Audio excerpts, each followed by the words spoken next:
If your Nissan Versa Apple CarPlay screen is stuck on black, it is likely a software glitch rather than a hardware failure. Data shows that 85% of smartphone connectivity issues in modern Nissans are solved by simply replacing the USB cable. Before you take apart your dashboard, let's start with the easiest fix, a soft reset of the infotainment system.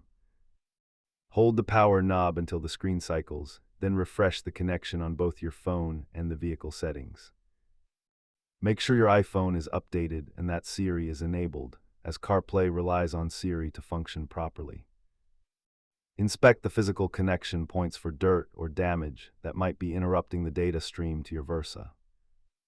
A black screen usually means the system is trying to load but failing, whereas no connection usually points to the cable.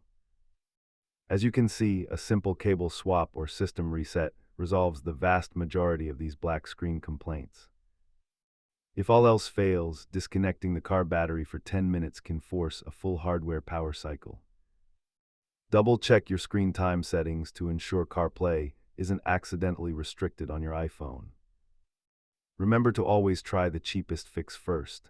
A $10 cable is much better than a $1,000 head unit. If these steps didn't work, your Versa may need a professional firmware flash at the dealership. Safe driving.